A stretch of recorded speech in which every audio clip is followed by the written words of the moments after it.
ড্রেসের প্রতি, জুয়েলারির প্রতি আমার কোনো কিছুর প্রতি এরকম ফ্যাসিনেশন নাই। হ্যাঁ, তবে আমার কিছু স্পেশাল ডেতে আমার নিজের মেক করা কাপড় পরার খুব fascination. Please like and follow. Hello everyone, this is Fatema, welcome Fatema blogs. সকালবেলা ঘুম থেকে উঠে এই যে যারার সাথে আমি অনেক দুষ্টামি করছি, আর যারাও না ইদানিং কি হয়েছে আমার সাথে অনেক দুষ্টামি করতে খুব পছন্দ করে। কেন করে জানি না, তবে আমার তার সাথে দুষ্টামি করতে বেশি পছন্দ।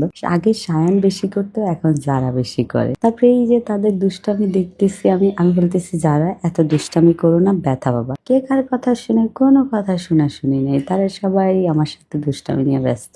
আমি আবার আমার কোনো আত্মীয় স্বজন কল দিলে কথাও বলতে পারি না। বলেন কেন? কারণ আমি এত বেশি বিজি থাকি, সেই জন্য। তো আমার আত্মীয় স্বজন বলে কি, আজকাল তোমাকে ফোন না দিয়ে তোমার ব্লগ দেখলেই বোঝা যায় তুমি সুস্থ আছো না অসুস্থ আছো। তো ভিডিও বানানোতে একটা জিনিস হচ্ছে কি, আত্মীয় স্বজনের সাথে কমিউনিকেশনও কমে যাচ্ছে। যাই হোক, এখানে আমি সকালে একটু ব্রেকফাস্ট করতেছিলাম, আর হলো এই যে সায়ান যারা হলো তারা দুইজন ফাইটিং করতেছে, কারণ তাদের দুইজনকে আমি চকলেট দিয়েছি ভাগ করে। তো যারা হলো চকলেট খেয়ে ফেলছে, সায়ান তো কোনো কিছু খায় না, সেই শুধু হাতের মধ্যে রেখে দেয়। এখন সায়ানকে বলতেছি যে যারাকে চকলেট দাও, সে চকলেট দিবেই না। সায়ানের কথাতে লজিক আছে, কারণ আমার চকলেট আমি তোমাকে কেন দিব? মাম্মা তো তোমাকে চকলেট দিচ্ছে, তোমার তো তুমি খাইছো। এখন যারার কথা হলো তুমি তো খাচ্ছ না, আমাকে চকলেটটা দাও। এখন সায়ানের কথা হলো যে আমি দিব, ছোট্ট একটা টুকরা দিব। তারপর আমি বড় একটা টুকরা দিয়েছিলাম, আর সায়ান তো খুবই কষ্ট পেয়েছে যে মাম্মা সব সময় যারাকে খালি বেশি বেশি খাবার দেয়, আমাকে কম কম খাবার দেয়। যারা যে চুম্মা দিল, সায়ানের স্যাডনেস দেখে সায়ান তো আরো বেশি রাগ করেছে যে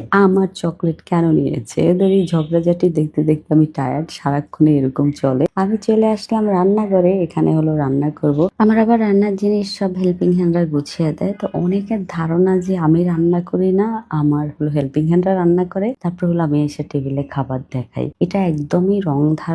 কারণ হলো আমার বাসায় আমার হেল্পিং হ্যান্ডের রান্নাটাও আমার করে দিতে হয়, কারণ তারা হলো আমার হাতে খাবার মানে খেতে পছন্দ করে, বা আমার হাতের খাবারের টেস্ট ভালো, সেই জন্য আমি রান্না করতেছিলাম আর তাদেরকে বলছি তোমরা খেলাধুলা করে। এর মাঝখানেই শুনি চিৎকার। তারপর আমি আসলাম, কি হয়েছে? সায়ান হলো সয়া সস খেয়ে ফেলছে, খেয়ে বমি টমি করে হুলস্থুল অবস্থা, একদম লিটারেলি অজ্ঞান হয়ে পড়ে গেছে। মানে আমার কোলে এসে সে চুপচাপ শুয়ে আছে। যেই সায়ান হলো মানে কোলেই উঠে না, সেই সায়ান আমার কোলে এসে লিটারেলি শুয়ে পড়ছে। তারপর যাই হোক, তাকে শান্ত করে নিয়ে আসলাম টেবিলে খাবার খাওয়াইতে। কারণ হলো ভাবতেছি সায়ানকে একটু টেবিলে খাবার খাওয়াই, দুপুরে যেহেতু খায় নাই সেই জন্য। তো সে হলো একদম পুরো জায়ানের ডুপ্লিকেট কপি, মুরগি মাংস ছাড়া কিচ্ছু খায় না, কিন্তু যারা আস্তে আস্তে সব সবজি খায়। তো আমি হলো এই যে সুন্দর করে রেডি হয়ে গিয়েছি, আমি যাব কোথায়? কারণ হলো সামনে খুবই স্পেশাল একটা দিন আমার। সো সেই জন্য হলো আমি চলে আসছি বনানী সুপার মার্কেটে, কারণ আমার স্পেশাল দিনে আমি চাচ্ছিলাম যে আমি নিজে কিছু মেক করি, করে পরি।